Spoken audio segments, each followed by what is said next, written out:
Hello, नमस्कार बच्चों। मैं कपिल कुमार आज फिर से आपके सामने उपस्थित हूँ।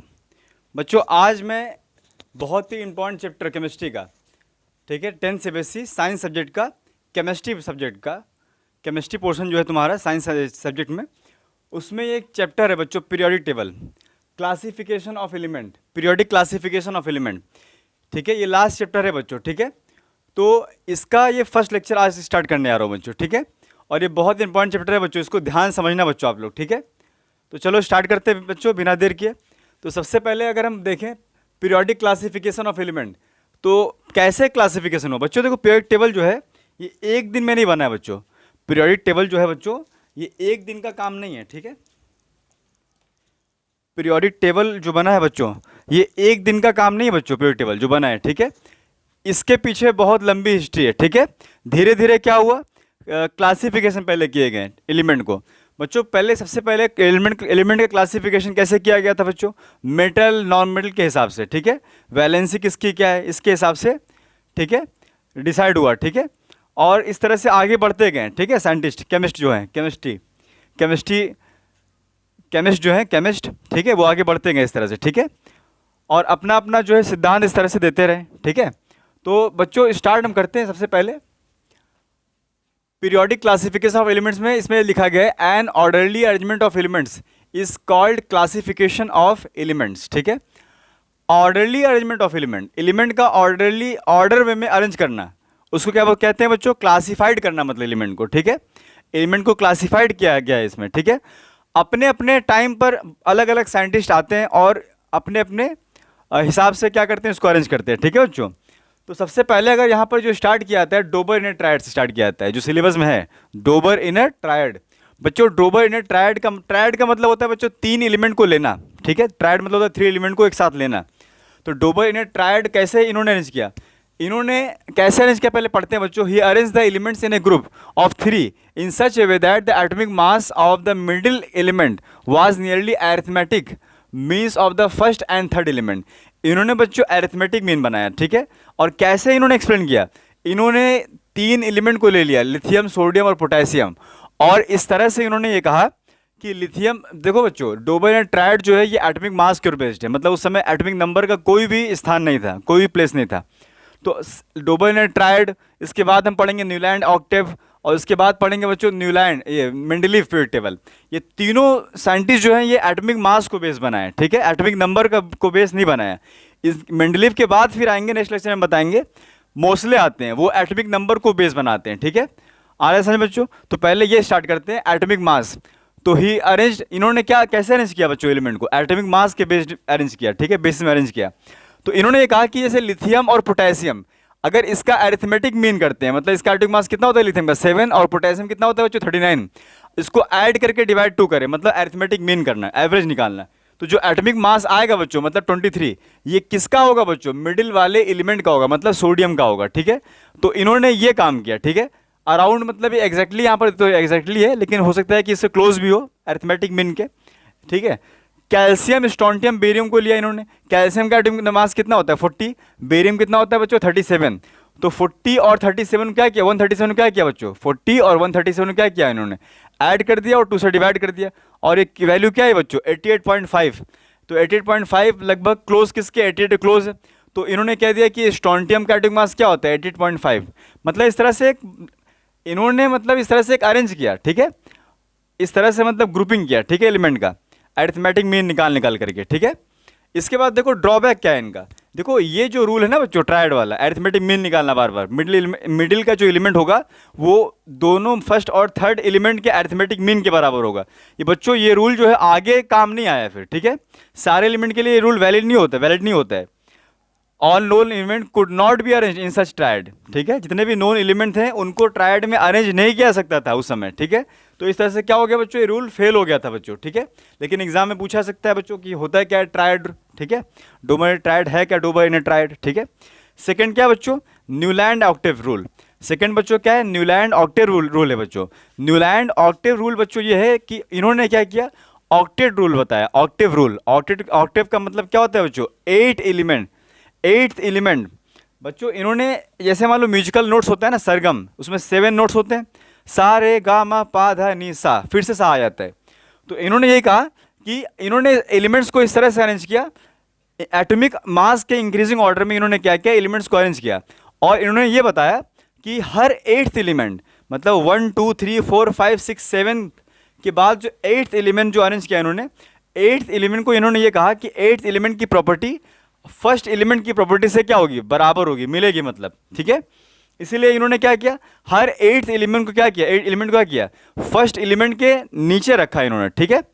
तो देखो बच्चों यहाँ पर कैसे अरेंज किया, पहले पढ़ते हैं बच्चों। If elements is arranged in order of their increasing atomic masses, the properties of every eighth element are similar to those first element। Her eighth element की प्रॉपर्टी क्या होगी बच्चों, पहले वाले एलिमेंट्स की प्रॉपर्टी से रिजेंबल करेगी, सिमिलैरिटी शो करेगी, ठीक है। इसके बाद देखो बच्चों, हमने यहाँ पर ये दिखाया, देखो अच्छा उस समय बच्चों नोबल गैस का डिस्कवरी नहीं हुआ था, लिया नहीं गया था, ठीक है। तो हाइड्रोजन के बाद क्या, हीलियम तो उस समय डिस्कवर हुआ नहीं था, तो हाइड्रोजन के बाद क्या लिखा गया बच्चों, lithium, beryllium, boron, carbon, nitrogen, oxygen. देखो बच्चों 7 एलिमेंट है ना, 1 2 3 4 5 6 7, और एट्थ एलिमेंट फिर से क्या आ गया बच्चों, फ्लोरीन। फ्लोरीन किसके नीचे लिखा गया बच्चों, हाइड्रोजन के नीचे फ्लोरीन। फिर उसके बाद क्या होता है, नियॉन, लेकिन नियॉन की डिस्कवरी नहीं हुई थी, नोबल गैस की डिस्कवरी उस समय नहीं हुई थी, तो इसीलिए यहाँ पर नोबल गैस को यहाँ पर मेंशन नहीं किया गया, ठीक है।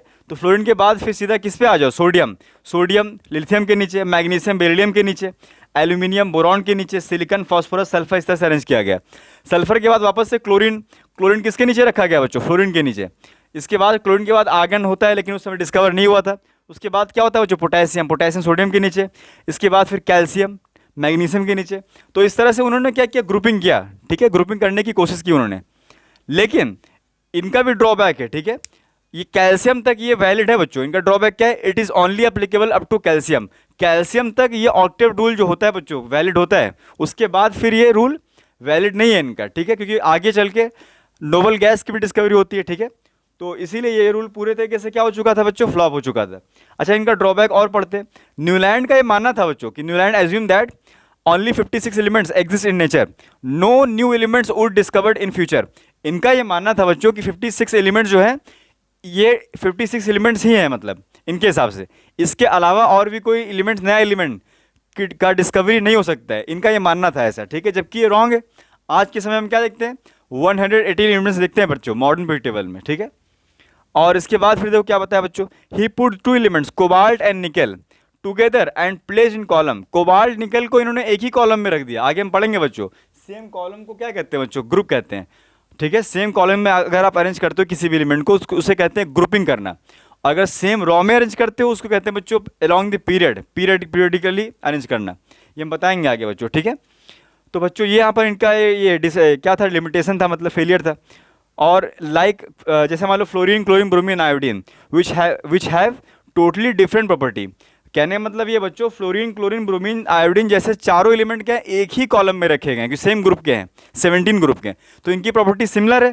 लेकिन उन्होंने क्या किया, तो कोबाल्ट निकल को भी एक ही ग्रुप में रख दिया था, जो कि ये रॉन्ग है। कोबाल्ट और निकल की दोनों की प्रॉपर्टी क्या होती है बच्चों, डिफरेंट होती है। ये सेम प्रॉपर्टी नहीं शो करता है कि तुम आप इनको एक ही ग्रुप में रख दो, ऐसा नहीं है, ठीक है। तो इस तरह से ये रॉन्ग हो चुका था, ठीक है, मैथड। इसके बाद क्या बच्चों, मेंडलीव पीरियड टेबल। बच्चों मेंडलीव पीरियड टेबल बहुत ही इंपॉर्टेंट, मेंडलीव बहुत बड़े साइंटिस्ट हैं। पूरा अगर क्रेडिट जाता है पीरियोडिक टेबल का, जो आज के समय पढ़ते हैं हम लोग मॉडर्न पीरियड टेबल, तो उनका मेन क्रेडिट किस पे आता है बच्चों, मेंडलीव। मेंडलीव बहुत बड़े साइंटिस्ट है, ठीक है। इन्होंने ही सबसे ज़्यादा एलिमेंट उस अपने समय में डिस्कवर किया और काफ़ी कुछ उस समय ही बता दिया था इन्होंने, ठीक है। पढ़ते हैं बच्चों, एक एक करके डिस्कस करते हैं। तो इनका लॉ क्या था बच्चों, the physical and chemical properties of an element are periodic function of their atomic masses. Physical और केमिकल प्रॉपर्टीज किसी भी एलिमेंट का, वो किसके पीरियोडिसिटी है, पीरियोडिक मतलब किसके पीरियोडिकल प्रॉपर्टीज हो कर रहा है। The physical and chemical properties of an element are periodic function, किसके पीरियोडिक फंक्शन है, ऑफ देयर एटॉमिक मासेस। किसी भी एलिमेंट का जो एटॉमिक मास है वो पीरियोडिक फंक्शन है, ठीक है। आ रहा है समझ बच्चों।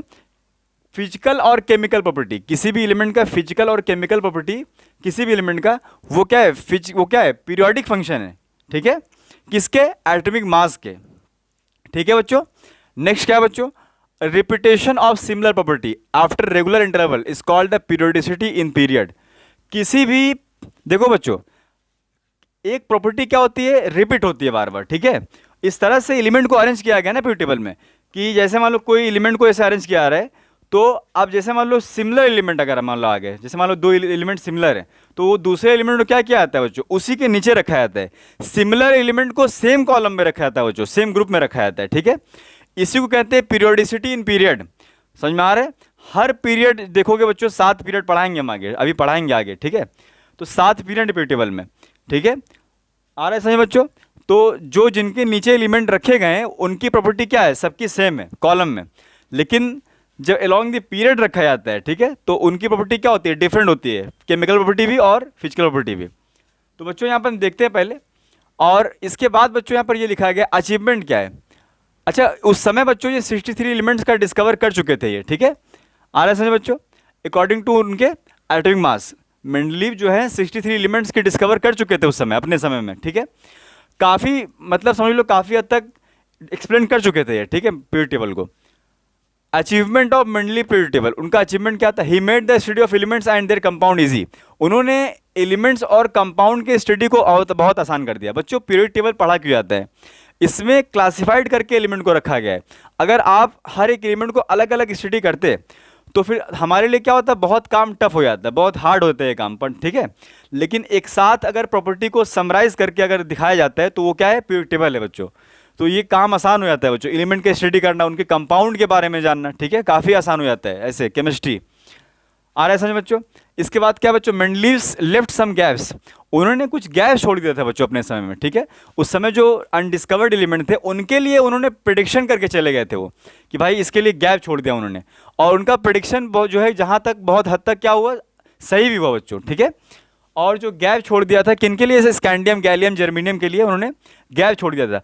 आफ्टर डिस्कवरी दिस एलिमेंट, ये सब जो एलिमेंट डिस्कवर हो चुके थे तब उन्होंने क्या किया, वहाँ पर उस एलिमेंट्स को रखा फिर जिनके लिए गैप छोड़ चुके थे ये। अच्छा, उन एलिमेंट को इन्होंने कैसे प्रीफिक्स नाम दिया, इक्का। जैसे मान लो स्कैंडियम, जैसे मान लो Sc है ना स्कैंडियम, तो स्कैंडियम का नाम उन्होंने क्या बताया बच्चों, इक्का बोरॉन, इक्का बोरॉन करके जगह छोड़ दिया था। तो बाद में स्कैंडियम मतलब उसका नाम पड़ा उस एलिमेंट का, ठीक है। प्रेडिक्शन करके चले गए थे, पहले से अनुमान लगा कर चले गए थे ये, और उनका अनुमान सही भी होता है बच्चों, ठीक है।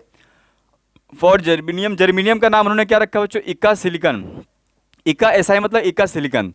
समझ में आ रहा है? इस तरह से उन्होंने रखा। When all noble gases discovered they were separately placed, ठीक है, दे वेयर सेपरेटली प्लेस्ड। आ रहा है समझ बच्चों?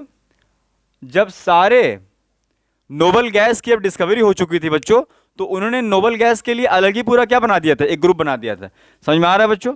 जिसे कहते हैं बच्चों जीरो ग्रुप कहते हैं बच्चों, ठीक है। जीरो ग्रुप में उन्होंने नोबल गैस को प्लेस कर दिया था, ठीक है। इसके बाद बच्चों हम यहाँ पर ये लिखे हैं, ये मेंडलीव का पीरियड टेबल है बच्चों, ध्यान से देखो, मेंडलीव का पीरियड टेबल है, इसको मॉडर्न पीरियड टेबल से मत जोड़ देना, ठीक है। कहीं हद तक सेम भी है लेकिन थोड़ा अलग से दिमाग में रखो इसको। देखो कैसे, तो इन्होंने क्या किया था, 8 ग्रुप को बनाया, ठीक है बच्चों।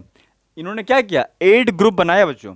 ये ग्रुप क्या होता है, कॉलम ये होता है, first group, second group, third, fourth, fifth, 6, 7, 8। और ऑक्साइड और हाइड्राइड का फॉर्मूला कैसे बना है बच्चों, आर यहाँ पर जो यहाँ पर लिखा गया है, आर मतलब एलिमेंट्स है बच्चों, ठीक है। तो फर्स्ट ग्रुप के एलिमेंट जो है वो किस तरह का ऑक्साइड बनाते हैं बच्चों, R2O। R2O का मतलब ये है बच्चों कि O के नीचे क्या रहता है बच्चों, 1, और ऑक्साइड हमेशा 2 वैलेंसी किसकी है बच्चों, ये हम 9th क्लास में रेडिकल्स जब पढ़ा रहे थे उस समय हम बताए थे, वैलेंसी हमेशा क्या होती है बच्चों, क्रॉस ओवर होती है। इसका मतलब R2O में 2 वैलेंसी किसकी है बच्चों, ऑक्सीजन की है। ऑक्सीजन की वैलेंसी क्या है यहाँ पर, 2-, और जो यहाँ पर नहीं कुछ तो मतलब 1 यहाँ रहता है, 1 वैलेंसी किसकी है बच्चों, R की है। मतलब ग्रुप 1 वाले जो एलिमेंट है ये वैलेंसी क्या शो करते हैं बच्चों, 1 शो करते हैं। इसी तरह से यहाँ पर क्या दिखाया गया, RO। RO का मतलब बच्चों क्या है, ये एक्चुअली ये R2O2 है बच्चों, लेकिन 2 से 2 क्या हो चुका है बच्चों, कैंसिल आउट हो चुका है। 2:2 क्या होता है बच्चों, 1:1। तो जिसको लिखा नहीं जाता है RO सिर्फ लिख दिया जाता है। लेकिन बच्चों याद रखो 2 वैलेंसी किसकी, ऑक्सीजन की है, और ये 2 वैलेंसी किसकी है बच्चों, R की है। R मतलब सेकेंड ग्रुप एलिमेंट की है, ठीक है। और इसके बाद थर्ड ग्रुप एलिमेंट को देखो, थर्ड ग्रुप एलिमेंट में यहाँ देखो फॉर्मूला क्या है इसका, R2O3।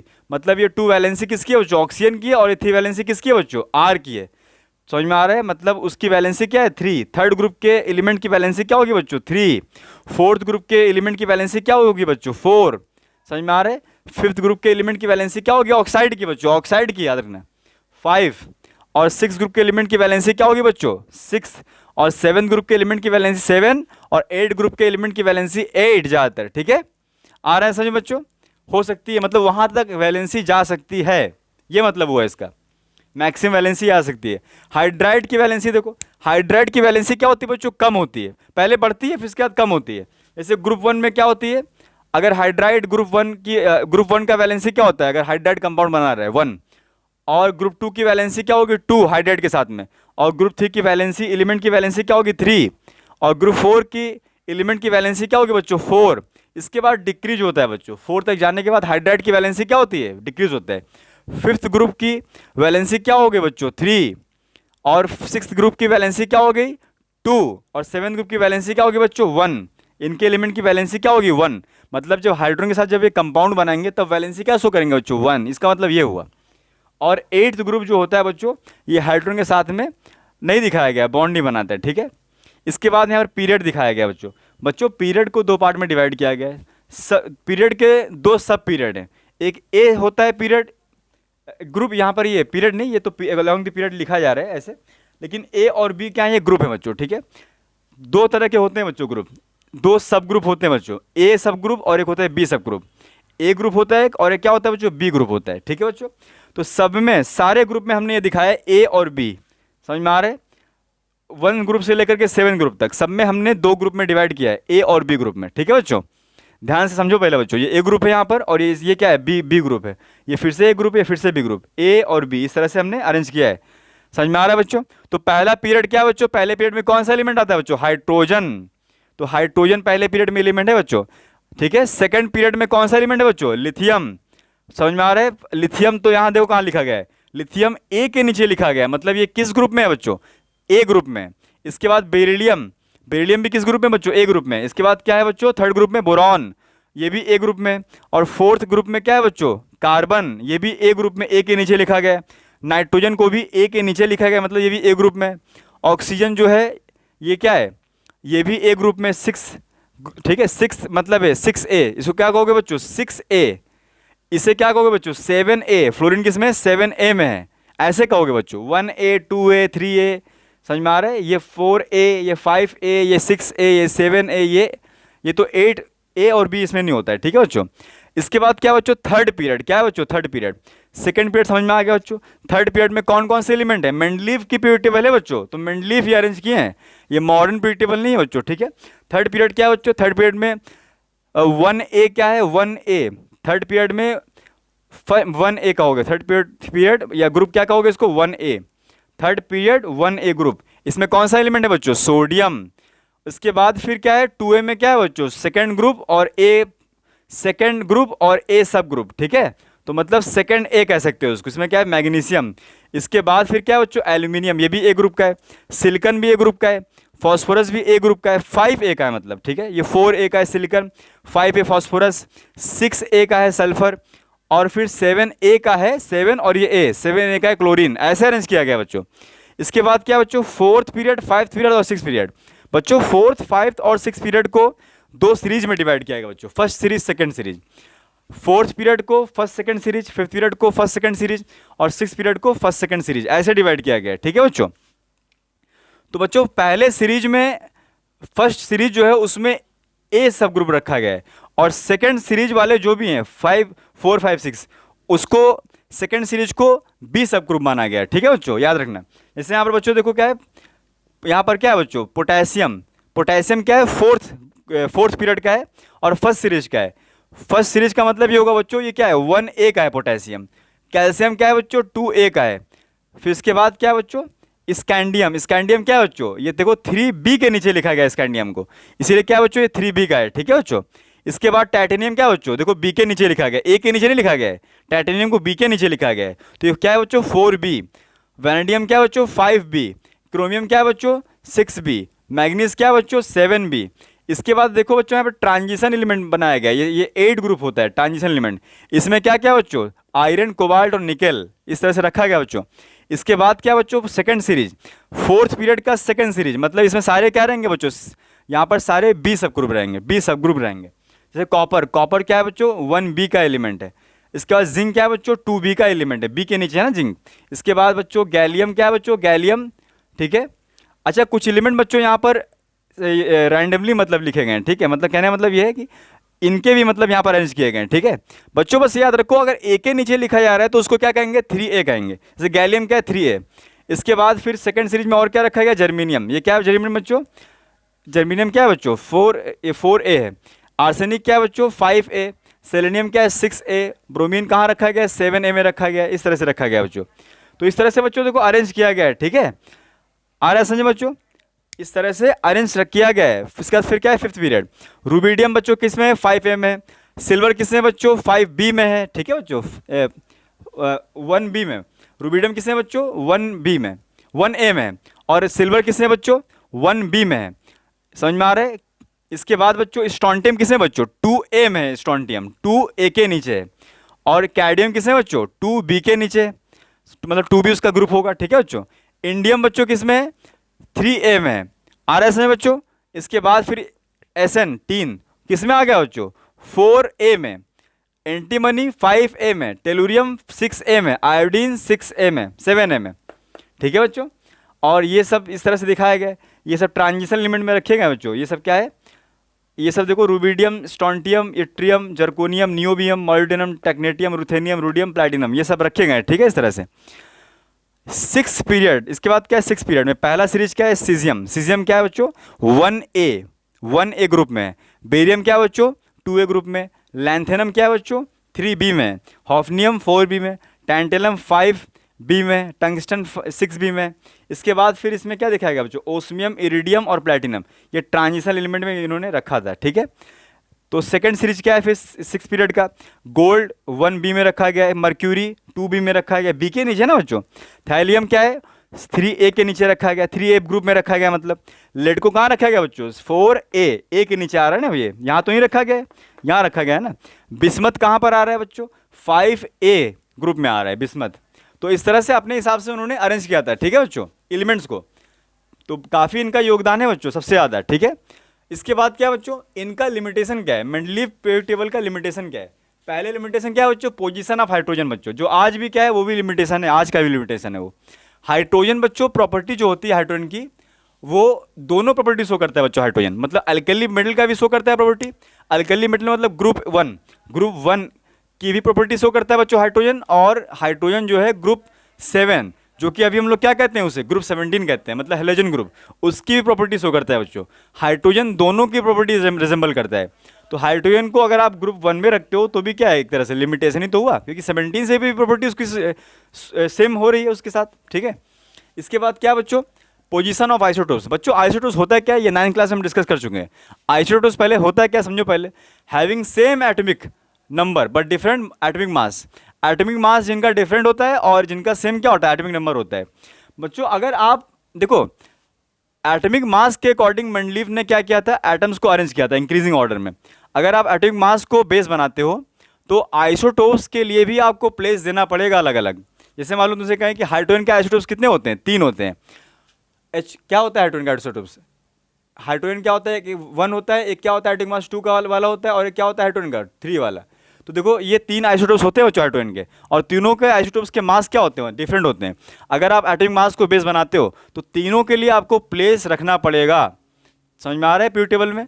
लेकिन मेंडलीव ने हाइड्रोजन के का जो प्लेस है सिर्फ एक ही प्लेस रखा था, ठीक है। तो ये भी क्या हो चुका था इस तरह से, मतलब रॉन्ग हो चुका था इनके लिए, ठीक है, लिमिटेशन में आ गई। इसके बाद क्या है बच्चों, wrong order of atomic mass. कुछ ऐसे एलिमेंट है बच्चों जिनका ऑर्डर इन्होंने क्या कर दिया था, रॉन्ग कर दिया था, जबकि इन्होंने खुद ही कहा कि एटॉमिक मास के इंक्रीजिंग ऑर्डर में एलिमेंट्स को रखना है, ठीक है। लेकिन कोबाल्ट और निकल में यहाँ पर क्या देख रहे हैं बच्चों, कोबाल्ट के बाद निकल को रखा है, जबकि कोबाल्ट का एटॉमिक मास क्या होता है बच्चों 58.9, और निकल का एटॉमिक मास क्या होता है बच्चों 58.7। तो कोबाल्ट को लेकिन पहले ये रख रहे हैं और निकल को इसके बाद रख रहे हैं। कोबाल्ट को पहले रखा जा रहा है और निकल को इसके बाद रखा जा रहा है, जबकि इसका होता है 58.9, इसका होता है 58.7।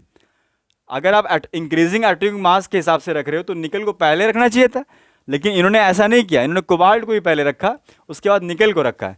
हालांकि ये सही है, लेकिन सही कब है, जब एटॉमिक नंबर को आप बेस बनाते हो तब। क्योंकि कोबाल्ट का एटॉमिक नंबर क्या होता है बच्चों 27, और निकल का क्या होता है 28, तब सही है। लेकिन आप एटॉमिक मास को अगर बेस बनाते हो तब ये रॉन्ग है फिर, क्योंकि इंक्रीजिंग ऑर्डर में तो है नहीं, ये डिक्रीजिंग ऑर्डर में ना बच्चों। ये 58.9, ये क्या 58.7, तो डिक्रीजिंग ऑर्डर हो गया बच्चों, ठीक है बच्चों। तो बच्चों इसको अच्छे से समझो बच्चों, ठीक है। और हमारे सारे लेक्चर को ध्यान से समझा करो बच्चों, देखा करो, ठीक है बच्चों। मैं आपसे फिर से मिलता हूँ बच्चों, मैं कपिल कुमार फिर से आपसे मिलता हूँ नेक्स्ट लेक्चर के लिए। और मेरे चैनल को आप लाइक, सब्सक्राइब और शेयर करना मत भूला करिए बच्चों, फॉरवर्ड करते रहिए बच्चों जिनको ज़रूरत है बच्चों, ठीक है, आपकी रिस्पॉन्सिबिलिटी है बच्चों, ठीक है बच्चों। धन्यवाद, थैंक यू।